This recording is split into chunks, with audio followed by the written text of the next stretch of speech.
I have failed far more times than I've succeeded. Far more. You will never succeed more than you fail. That's not how it works. You know why? Because failure is a wonderful teacher. It's the only way to learn. You have to fail. Failure is a part of the process to becoming successful. Life cannot just be about solving one miserable problem after another. That can't be the only thing. There need to be things that inspire you, that make you glad to wake up in the morning and be part of humanity. I didn't have a rich father.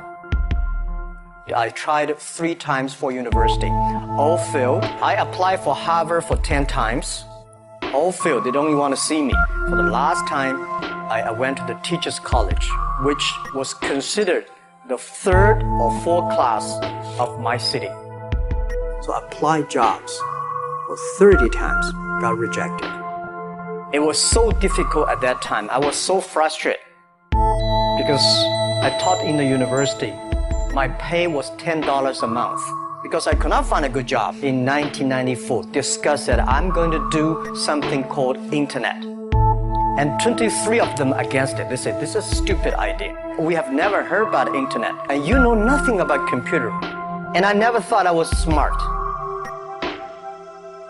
Nobody believed that I could be successful. Because everybody said, well, this guy think differently, think crazily. You know, they think about something never work. I tell people this all the time. Michael Jordan, the greatest basketball player in the world, he took 946 game-winning shots.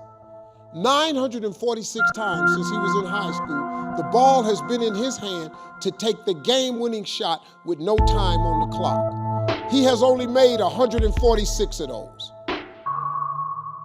He has missed over 700 times, but he has made 146. You know what they write about? When you make it. They write about when you make it. So guess what? When you get through failing, all you gotta do is make one. All you gotta do is make one. When I was young, I didn't really know what I was going to do when I got older. People kept asking me, but then eventually I thought that the idea of inventing things would be really cool. I read a quote from Arthur C. Clarke, which said that a sufficiently advanced technology is indistinguishable from magic, and that's really true. If you go back, say 300 years, the things that we take for granted today you'd be burned at the stake for.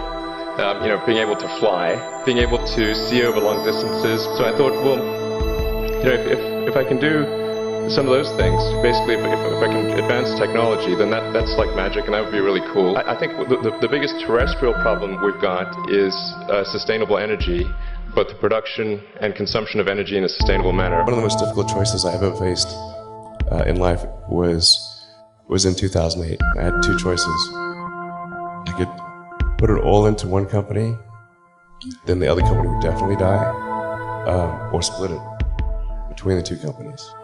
But if I split it between the 2 companies, then both might die. When you put your blood, sweat, and tears into creating something, or building something, it's like a child. Am I going to let one starve to death? I couldn't bring myself to do it, so I split the money between the 2. Fortunately, thank goodness, they both came through. We were just barely able to scrape together enough parts and money to do the 4th launch. If that 4th launch had failed, we would have been dead. So multiple failures along the way. I tried very hard to get the right expertise in for SpaceX.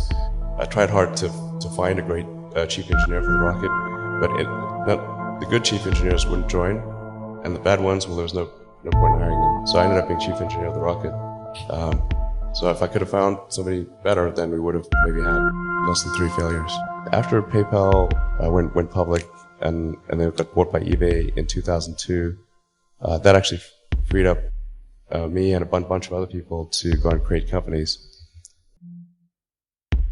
Bill Gates, Warren Buffett, Jack Welch, Larry Page, Mark Zuckerberg. The difference between those people and other people, they are always optimistic for the future. They never complain. They always try to solve the problems of the others. When you're optimistic, it's always opportunity. People same here today.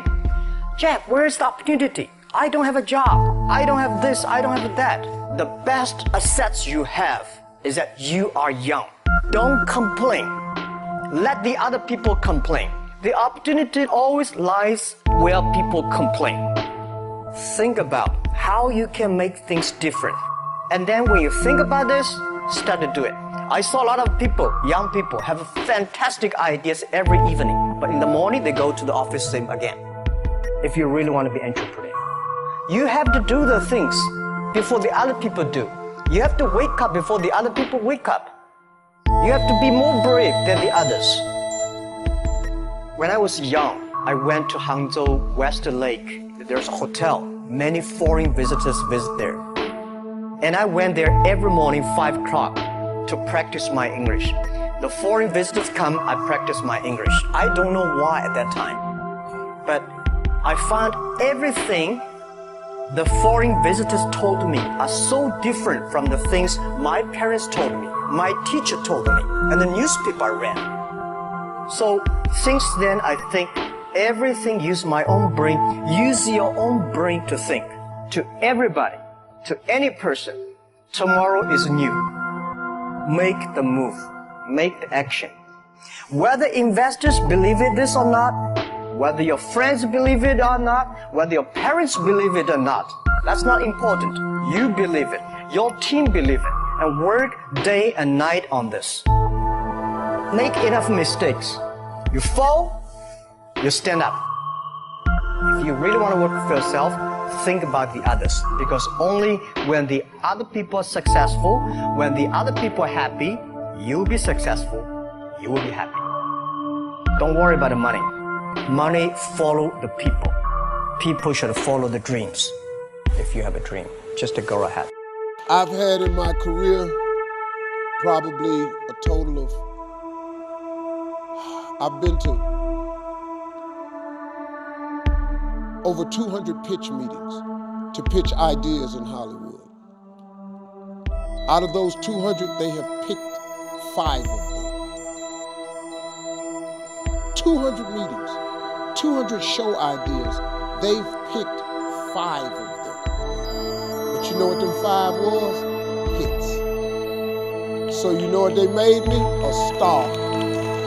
I only had 5. I only hit 5. The rest of the shows I had somebody thought of and asked me to be on the show, and I might have turned it into a hit. But I've only been picked, 5 of my ideas got picked. In 33 years, 5 ideas got picked. All I need is 5 hits. That's all. Y'all don't even know I was in them other meetings. They don't write about it. They just write about my hits. You just need a hit, man. So when you fail, it's a part of the process. Keep going. You're supposed to fail. Shit, who you know that gets it right all the time? That's impossible. You have to fail. Matter of fact, when you fail, be glad about it. Every time you fail, you're one step closer. So every time you fail, say, whew, got that out the way. Go to the next one. Fail again, okay, I got 2 out the way. What's gonna happen is if you just keep swinging, you're gonna get a hit. A baseball player gets paid millions and millions of dollars for a 300 batting average. That means out of every 10 times he goes to the plate, he only hits the ball 3 times. They're millionaires. They only hit it 3 times. Man, please. I came to the conclusion that if we can advance the knowledge of the world, if we can do things that expand the scope and scale of consciousness, then we're better able to ask the right questions and become more enlightened, and that's really the only way forward. There's a whole generation coming through who seem really sad about the future. What would you say to them? Well, I think if you want the future to be good, you must make it so. Take action to make it good, and it will be.